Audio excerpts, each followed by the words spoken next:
प्यारे बच्चों, जय हिंद। 7वीं कक्षा में हमारा आज का कार्यपत्रक 16 पापा खो गए नामक नाटक के बारे में है। इस नाटक के हम कई अंश पहले पढ़ भी चुके हैं, जिसमें कुछ निर्जीव चीजें सजीव की तरह आपस में बात करती हैं। कल्पनाओं की दुनिया से लिया गया है ये पाठ, पापा खो गए। पाठ का नाम सुनने में अजीब लगता है, क्योंकि अमूमन पापा तो नहीं खो सकते, बच्चे खो सकते हैं, लेकिन इसे उन निर्जीव प्राणियों और उस छोटी सी बच्ची के नजरिए से कहा गया है, क्योंकि उन्हें लगता है हम नहीं खोए, पापा खो गए हैं। इस नाटक में हमने देखा था कि बिजली का खंबा, पेड़, कौवा और लेटर बॉक्स ये सब आपस में बातें करते हैं जब आधी रात को एक चोर एक छोटी सी बच्ची को चुराकर उस पेड़ के नीचे सोती हुई छोड़ जाता है और अपने लिए भोजन की तलाश में चला जाता है। इनमें सबसे चतुर प्राणी कौवा होता है। वो हमेशा शहर में लोगों के बीच में रहता है। वही एक ऐसा प्राणी है जो सजीव है, उड़ता फिरता है, दिन दुनिया की खबर रखता है।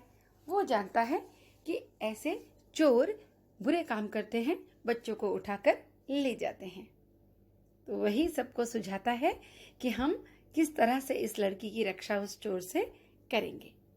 तो आओ पढ़ते हैं ये संवाद। कौवा, हम सब मिलकर कुछ करें तो इसको पापा से मिलवा सकते हैं। सभी उठकर बोले, कैसे? कौवा, आसान है। सुबह जब हो जाए पेड़ राजा तो आप अपनी घनी घनी छाया इस पर किए रहें। वह आराम से देर तक सोती रहेगी और खंबे महाराज आप जरा टेढ़े होकर खड़े रहिए। खंबा बोला, इससे क्या होगा? कौवा, पुलिस को लगेगा एक्सीडेंट हो गया। वो यहाँ आएगी और हमारी छोटी सहेली को देखेगी। वो पता लगाएगी इसके घर का। पुलिस सबके घर का पता मालूम करती है, खोए हुए बच्चों को उनके घर पहुंचाती है। खंबा बोला, रहूंगा, मैं आड़ा होकर खड़ा रहूंगा, पर मान लो पुलिस नहीं आई तो?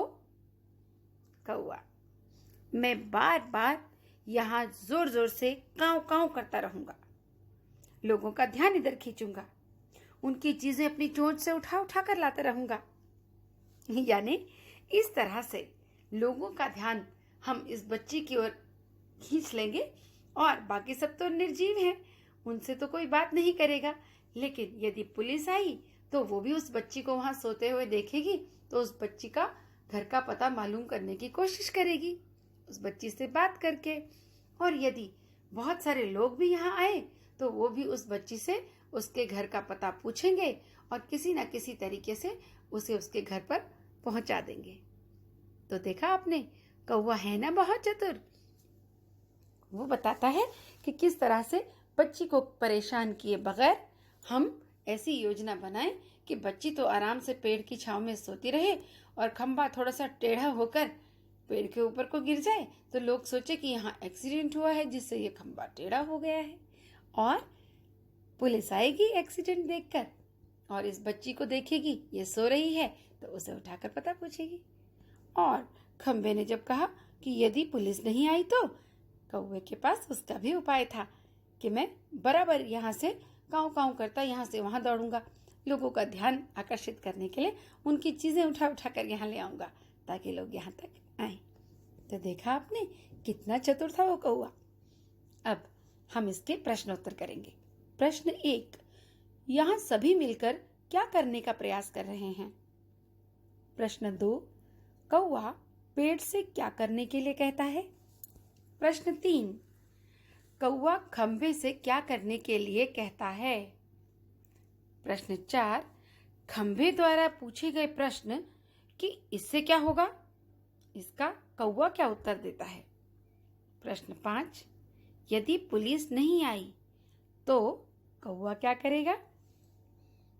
इसके बाद आपके लिए एक गतिविधि है कि अगर कोई बच्चा अपनों से बिछड़कर अपना घर और माता पिता को ढूंढ रहा है तो आप उसकी सहायता कैसे करेंगे?